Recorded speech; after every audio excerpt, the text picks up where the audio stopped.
On the first date with Jimmy, he belted out Japanese rock music as we drove around, and he insisted that we watch the movie Superbad. It was a risky move, as you can imagine if you've ever heard Jimmy sing Japanese rock or watch Superbad, both not for the faint-hearted. Years later, I would ask him, why on earth would you do that on a first date? And his answer was simple.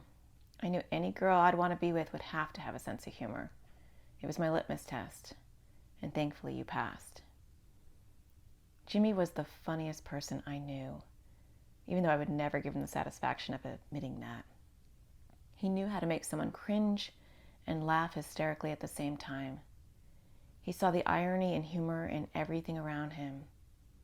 He reveled in his humor and spent more time talking to me about the cringeworthy comments he made than the work that he did. Part of his prep for warrants were what jokes he'd tell at staging. I tried to discourage him and tell him to not get OPR'd. When he'd come home, I'd ask him how the warrant went, and the first thing he'd tell me are the jokes he'd made.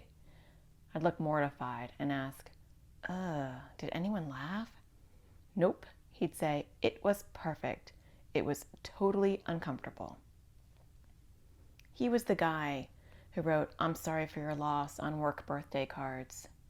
He was the one who would give you a nickname and never call you by your real name. He was the one who looked for the saddest person in the room to make them laugh. He cared about people in a real, genuine way. Jimmy was the left to my right. He was the half that made me a whole. He was my world. He had a big personality, but when he walked off that public stage, he was a quiet, simple man. And we had a simple life together. We had our routines. He always put toothpaste on my toothbrush when he brushed his teeth. My favorite Starbucks would often be sitting on the counter waiting for me. He made sure I had gas in my tank and would always go with me on work trips if I felt overwhelmed. We didn't go out. We didn't have friends. Our world was complete within one another. He was my anchor. He was the calm to my storm. He was my only go-to person. He was the only person I called when I had good news. He was the only person I turned to when I felt I was crumbling. He knew me better than I knew myself. He was my memory, my compass, my life planner. Life doesn't give you do-overs. It doesn't let you hit rewind. It doesn't warn you when you're approaching a cliff. Our world, although tightly intermingled and wrapped in love, had lost its way. The job had taken its toll on Jimmy, and he spent many of his evenings physically present but emotionally checked out. An online career stole my attention away and cocooned me with distraction and avoidance. Jimmy would always tell me when someone passed away at the office. It was jarring for both of us. We'd both think, oh my gosh, they were so young. And I would ask, do they have kids? And the answer always seemed to be yes. Human nature has us searching for meaning. It has us searching for separation so we can insulate ourselves in the comfort that it couldn't happen to us. He had a medical condition. He had cancer, had heart problems, had surgery. That can't happen to us. That facade of separation prevented us from making changes in our own lives. It wasn't enough to shift our priorities. It didn't stop him from checking out. It didn't stop me from going to my home office instead of going to bed. It didn't stop him from being distant with the kids. It didn't stop me from working on the weekends or getting irritated when he wanted to show me a funny YouTube video or wanted me to rub his back. And yet there was a quiet whisper, a tiny nudge. He left the work he loved to heal the wounds he didn't even know he had until it was too late.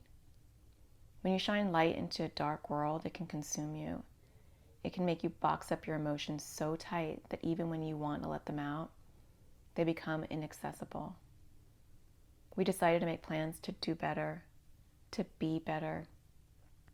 We wanted to make the kids more of a priority. We wanted to make us more of a priority. We bought electric bikes in March and talked about family outings.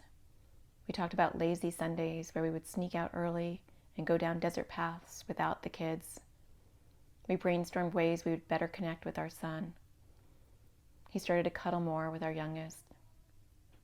In December, Jimmy bought a 3D printer with the hopes of starting a hobby with Xander.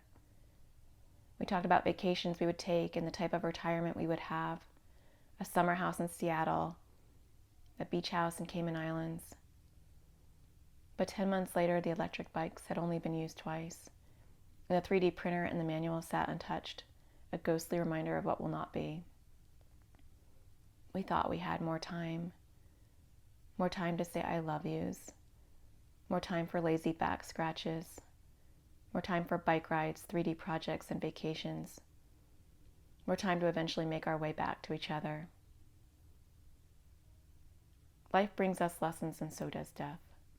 I don't have a rewind button, but luckily most of us do. What things have you been putting off until you have more time? What relationships are on hold due to pride or stubbornness? What things are you not saying?